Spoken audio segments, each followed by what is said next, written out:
ਨਿਖਿਲ ਗੁਪਤਾ ਦੇ ਕੇਸ ਦੇ ਵਿੱਚ ਵੱਡੀ ਬ੍ਰੇਕਿੰਗ ਨਿਊਜ਼ ਆ ਰਹੀ ਆ। ਅੱਜ department of justice southern district of New York the Victor ਮੋਰੇਰੋ ਦੀ ਅਦਾਲਤ ਦੇ ਵਿੱਚ ਦਸਤਾਵੇਜ਼ ਫਾਈਲ ਹੋਏ ਆ, ਜਿਸ ਤੋਂ ਇਹ ਪਤਾ ਲੱਗ ਰਿਹਾ ਵੀ ਇਸ ਸਾਲ ਨਵੰਬਰ ਵਿੱਚ ਨਿਖਿਲ ਗੁਪਤਾ ਦਾ ਕੇਸ ਟ੍ਰਾਇਲ ਵਿੱਚ ਜਾਣ ਵਾਲਾ ਆ। ਨਿਖਿਲ ਗੁਪਤਾ ਉਹੀ ਸ਼ਖਸ ਆ ਜਿਸ ਨੇ ਸਿੱਖ ਫਾਰ ਜਸਟਿਸ ਦੇ ਐਕਟਿਵਿਸਟ ਵਕੀਲ ਗੁਰਪਤਵੰਤ ਸਿੰਘ ਪੰਨੂ ਨੂੰ ਮਾਰਨ ਦੇ ਲਈ ਸੁਪਾਰੀ ਦੇ ਰਿਹਾ ਸੀ ਤੇ ਉਹ ਸੁਪਾਰੀ ਦੇ ਲਈ ਜਿਹੜਾ ਕਾਤਲ ਹਾਇਰ ਕਰ ਰਿਹਾ ਸੀ ਉਹ ਇੱਕ ਅੰਡਰਕਵਰ DEA ਦਾ ਏਜੰਟ ਸੀ। ਉਸ ਤੋਂ ਬਾਅਦ ਦੇ ਵਿੱਚ ਗੁਰਪਤਵੰਤ ਸਿੰਘ ਪੰਨੂ ਨੂੰ ਮਾਰਨ ਦੀ ਸਾਜ਼ਿਸ਼ ਦਾ ਪਰਦਾਫਾਸ਼ ਹੁੰਦਾ ਆ। ਨਿਖਿਲ ਗੁਪਤਾ ਉੱਥੋਂ ਭੱਜ ਜਾਂਦਾ ਆ, ਪਰ ਉਸ ਨੂੰ ਚੈਕ ਰਿਪਬਲਿਕ ਦੇ ਵਿੱਚ ਗ੍ਰਿਫਤਾਰ ਕਰ ਲਿਆ ਜਾਂਦਾ ਆ। ਕੁਝ ਮਹੀਨਿਆਂ ਬਾਅਦ ਉਸ ਦੀ ਹਵਾਲਗੀ ਜਿਹੜੀ ਆ ਉਹ ਅਮਰੀਕਾ ਲੈ ਲੈਂਦਾ ਆ। ਇਸ ਮੌਕੇ ਨਿਖਿਲ ਗੁਪਤਾ ਅਮਰੀਕਾ ਦੀ ਜੇਲ੍ਹ ਦੇ ਵਿੱਚ ਸੜ ਰਿਹਾ ਆ ਤੇ ਉਸ ਨੂੰ ਪਬਲਿਕ ਡਿਫੈਂਡਰ ਮਿਲਿਆ ਹੋਇਆ ਆ। ਭਾਰਤ ਨੇ ਉਸ ਦੇ ਨਾਲੋਂ ਆਪਣਾ ਪੱਲਾ ਝਾੜਨ ਦੀ ਕੋਸ਼ਿਸ਼ ਵੀ ਕੀਤੀ ਆ।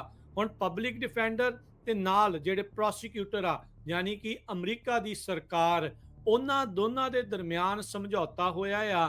ਕੁਝ ਤਰੀਕਾ ਜਿਹੜੀਆਂ ਉਹ ਤੁਹਾਨੂੰ ਅਸੀਂ ਦੱਸਣ ਜਾ ਰਹੇ ਹਾਂ। ਇਹ ਖਬਰ ਤੁਸੀਂ breaking news Punjabi radio USA ਦੇ ਉੱਤੇ ਪਹਿਲੀ ਵਾਰ ਸੁਣ ਰਹੇ ਆ। ਇਹ ਹੁਣੇ ਸਾਡੇ ਕੋਲ ਪਹੁੰਚੀ ਆ ਵੀ ਨਵੰਬਰ ਦੇ ਵਿੱਚ, ਨਵੰਬਰ 2025 ਦੇ ਵਿੱਚ ਨਿਖਿਲ ਗੁਪਤਾ ਦਾ ਜਿਹੜਾ ਟ੍ਰਾਇਲ ਆ ਉਹ ਸ਼ੁਰੂ ਹੋਵੇਗਾ।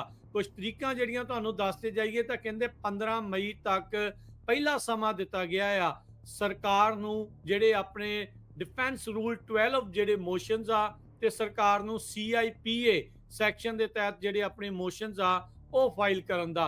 ਫਿਰ 20 ਜੂਨ 2025 ਦੀ ਤਰੀਕ ਦਿੱਤੀ ਗਈ ਆ ਸਰਕਾਰ ਨੂੰ ਆਪੋਜੀਸ਼ਨ ਕਰਨ ਦੇ ਲਈ, ਜਿਹੜੇ ਡਿਫੈਂਸ ਦੇ ਮੋਸ਼ਨਸ ਆ ਉਸ ਦੇ ਉਲਟ ਆਪਣੇ ਮੋਸ਼ਨ ਜਿਹੜੇ ਉਹ ਫਾਈਲ ਕਰਨ ਦੇ ਲਈ।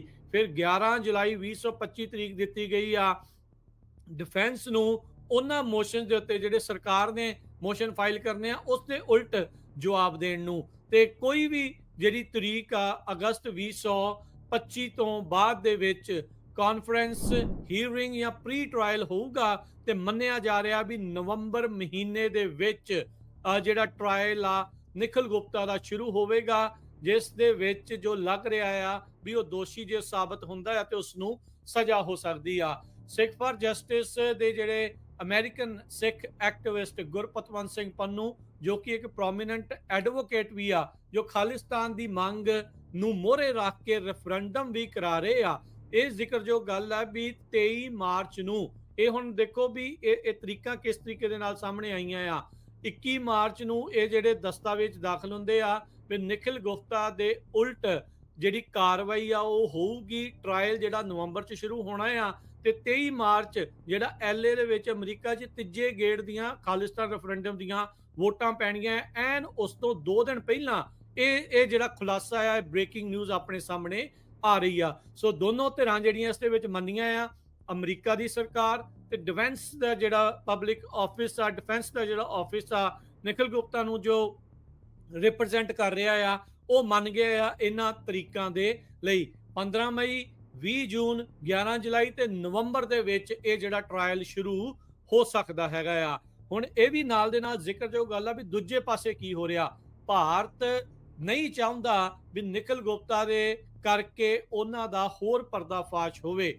ਇਹ ਵੀ ਜ਼ਿਕਰਯੋਗ ਗੱਲ ਆ, FBI ਨੂੰ ਇਸ ਟਾਈਮ ਲੋੜਿੰਦਾ ਆ ਰਾਅ ਦਾ ਜਿਹੜਾ ਏਜੰਟ ਵਿਕਰਮ ਯਾਦਵ, ਜਿਹੜਾ ਕਿ ਨਿਖਿਲ ਗੁਪਤਾ ਨੂੰ ਦੱਸ ਰਿਹਾ ਸੀਗਾ ਵੀ ਤੂੰ ਇਦਾਂ ਕਰ, ਐਵੇਂ ਕਰ, ਇਦਾਂ ਡਾਲਰ ਦੇ ਤੇ ਗੁਰਪਤਵੰਤ ਸਿੰਘ ਪੰਨੂ ਆ ਉਸ ਦਾ ਤੂੰ ਕਤਲ ਕਰਵਾ ਦੇ, ਉਸ ਦੀ ਤੂੰ ਅਸੈਸੀਨੇਸ਼ਨ ਕਰਵਾ ਦੇ, ਉਸੇ ਤਰੀਕੇ ਦੇ ਨਾਲ ਜਿੱਦਾਂ ਕੈਨੇਡਾ ਦੇ ਵਿੱਚ ਇਹਨਾਂ ਨੇ ਭਾਈ ਨਿੱਜਰ ਹੁਣਾਂ ਨੂੰ ਸ਼ਹੀਦ ਕੀਤਾ ਸੀਗਾ। ਸੋ ਦੱਸਦੇ ਜਾਈਏ, ਤੁਲਸੀ ਗਾਬੜ ਹੁਣੇ ਕੁਝ ਸਮਾਂ ਪਹਿਲਾਂ ਹੀ ਇੰਡੀਆ ਦੇ ਵਿੱਚ ਗਈ ਆ, ਜਿੱਥੇ ਪ੍ਰਧਾਨ ਮੰਤਰੀ ਮੋਦੀ ਨੂੰ, ਅਜੀਤ ਡੋਵਲ ਨੂੰ, ਡਿਫੈਂਸ ਮਿਨਿਸਟਰ ਨੂੰ ਉਹਨਾਂ ਨੇ ਮੁਲਾਕਾਤ ਕੀਤੀ ਆ।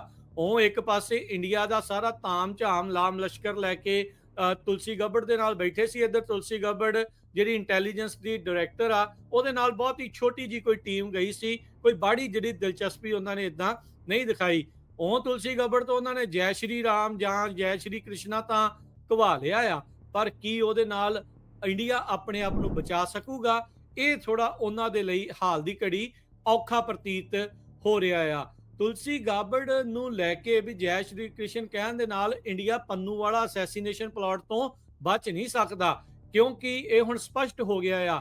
ਜਿੱਥੇ ਭਾਰਤ ਇਹ ਮੰਗ ਕਰ ਰਿਹਾ ਆ ਅਮਰੀਕਾ ਦੇ ਮੋਹਰੇ, ਤੁਲਸੀ ਗਾਬੜ ਦੇ ਮੋਹਰੇ, ਵੀ ਸਿੱਖ ਫॉर ਜਸਟਿਸ ਨੂੰ ਅੱਤਵਾਦੀ ਜਥੇਬੰਦੀ ਘੋਸ਼ਿਤ ਕਰ ਦੋ, ਉਧਰ ਅਮਰੀਕਾ ਦੀ ਅਦਾਲਤ ਦੇ ਵਿੱਚ ਉਹੀ ਪੰਨੂ ਦੇ ਮਾਮਲੇ ਦੇ ਵਿੱਚ ਉਸ ਨੂੰ ਮਾਰਨ ਦੀ ਅਸੈਸੀਨੇਸ਼ਨ ਪਲਾਟ ਦੇ ਮਾਮਲੇ ਵਿੱਚ ਨਿਖਿਲ ਗੁਪਤਾ ਟ੍ਰਾਇਲ ਦਾ ਸਾਹਮਣਾ ਕਰਨ ਜਾ ਰਿਹਾ ਆ। ਸੋ ਭਾਰਤ ਰਾਏ ਦਾ ਟੋਟਲੀ ਪੁੱਠਾ ਜਿਹੜਾ ਉਹ ਪੈ ਗਿਆ ਆ। ਨਰਾਇਣਾ ਬਾਸੂ ਇੱਕ ਫੋਰਨ ਅਫੇਅਰਸ ਦੀ ਉਹਨਾਂ ਦੀ ਆਪਣੀ ਹੀ ਇੰਡੀਆ ਦੇ ਵਿੱਚ ਲਿਖਣ ਵਾਲੀ ਆ।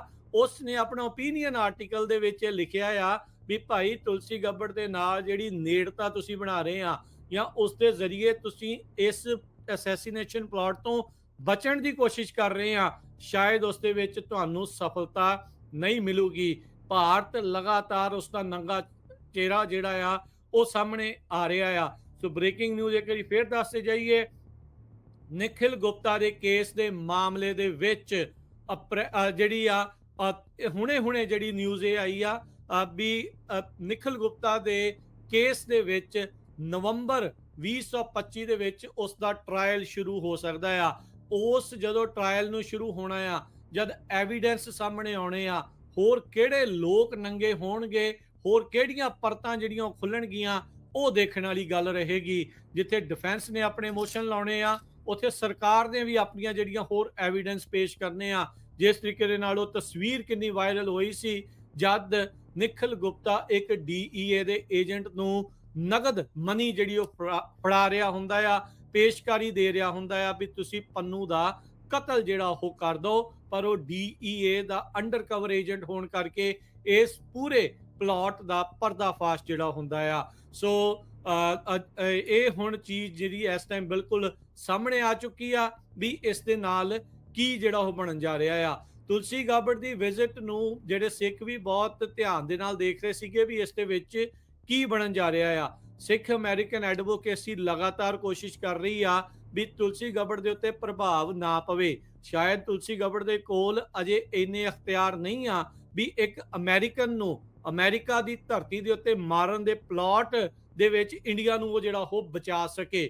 First amendment right to expression, right to protest, ਇਹ ਸਾਰੀਆਂ ਜਿਹੜੀਆਂ ਚੀਜ਼ਾਂ ਅਜੇ ਤੱਕ ਅਮਰੀਕਾ ਦੇ ਵਿੱਚ ਜੀਵਤ ਆ। ਤੇ ਜਿਹੜਾ ਇੰਡੀਆ ਦਾ ਇੱਕ ਚਾਰਾਜੋਈ ਆ ਤੁਲਸੀ ਗਾਬੜ ਦੇ ਮਾਮਲੇ ਦੇ ਵਿੱਚ ਜਾਂ ਤੁਲਸੀ ਗਾਬੜ ਦੇ ਜ਼ਰੀਏ ਵੀ ਪੰਨੂ ਹੁਣਾਂ ਦੇ ਕੇਸ ਨੂੰ ਰਫਾ ਦਫਾ ਕਰ ਦਈਏ, ਸ਼ਾਇਦ ਇਹ ਜਿਹੜਾ ਇਹਨਾਂ ਦੇ ਗਲ ਚੋਂ ਐਡਾ ਸੌਖਾ ਲੱਥਣ ਵਾਲਾ ਨਹੀਂ ਆ। ਇਨਫੈਕਟ ਇਸ ਦੇ ਵਿੱਚ ਹੋਰ ਜ਼ਿਆਦਾ ਨੰਗੇ ਹੋਣਗੇ। ਸੋ ਬ੍ਰੇਕਿੰਗ ਨਿਊਜ਼ ਆ, ਪੰਨੂ ਹੁਣਾਂ ਨੂੰ ਮਾਰਨ ਦੀ ਸਾਜ਼ਿਸ਼ ਦੇ ਵਿੱਚ, ਅਸੈਸੀਨੇਸ਼ਨ ਪਲਾਟ ਦੇ ਵਿੱਚ ਨਿਖਿਲ ਗੁਪਤਾ ਜੋ ਚੈੱਕ ਰਿਪਬਲਿਕ ਤੋਂ ਫੜ ਕੇ ਲਿਆਂਦਾ ਅਮਰੀਕਾ ਨੇ, ਉਸ ਦੀ ਹਵਾਲਗੀ ਜਿਹੜੀ ਲਈ ਆ, ਉਸ ਮਾਮਲੇ ਦੇ ਵਿੱਚ ਜਿਹੜਾ ਨਿਖਿਲ ਗੁਪਤਾ ਫੜਿਆ ਗਿਆ ਆ ਉਸ ਦਾ ਟ੍ਰਾਇਲ ਨਵੰਬਰ ਦੇ ਵਿੱਚ ਸ਼ੁਰੂ ਹੋਣ ਜਾ ਰਿਹਾ ਆ। ਐਨ ਉਸ ਮੌਕੇ ਖਬਰ ਆਉਂਦੀ ਆ ਜਦ ਖਾਲਿਸਤਾਨ ਰੈਫਰੈਂਡਮ ਦੀਆਂ ਵੋਟਾਂ LA ਦੇ ਵਿੱਚ, ਜੋ ਕਿ ਅਮਰੀਕਾ ਦੇ ਵਿੱਚ ਤੀਸਰੀ ਵਾਰ ਰੈਫਰੈਂਡਮ ਦੀਆਂ ਵੋਟਾਂ ਪੈਣ ਜਾ ਰਹੀਆਂ ਆ, ਉਸ ਤੋਂ ਐਨ 2 ਦਿਨ ਪਹਿਲਾਂ ਇਹ ਆ ਰਹੀ ਆ। ਸੋ ਇਹ ਸਾਰੀਆਂ ਚੀਜ਼ਾਂ ਆਪਾਂ ਨੂੰ ਸਮਝਣ ਦੀ ਜ਼ਰੂਰਤ ਆ। ਸੋ ਇਹ ਬ੍ਰੇਕਿੰਗ ਨਿਊਜ਼ ਦੇ ਨਾਲ ਤੁਸੀਂ ਪੰਜਾਬੀ ਰੇਡੀਓ USA ਨਾਲ ਜੁੜੇ ਹੋਏ ਆ। ਇਸ ਮਾਮਲੇ ਵਿੱਚ ਹੋਰ ਕੋਈ ਵੀ ਅਪਡੇਟ ਆਊਗੀ, ਤੁਸੀਂ ਪੰਜਾਬੀ ਰੇਡੀਓ USA ਨਾਲ ਜੁੜੇ ਰਹੋ। ਇਦਾਂ ਹੀ ਤੁਹਾਡੇ ਤੱਕ ਪਹਿਲ ਦੇ ਆਧਾਰ ਦੇ ਉੱਤੇ ਇਦਾਂ ਦੀਆਂ ਖਬਰਾਂ ਜੋ ਕਿ ਆਪਣੀ ਕਮਿਊਨਿਟੀ, ਆਪਣੀ ਕੌਮ, ਆਪਣੇ ਨਿਸ਼ਾਨੇ ਦੇ ਬਾਰੇ ਤੁਹਾਨੂੰ ਅਸੀਂ ਦੱਸਦੇ ਰਵਾਂਗੇ।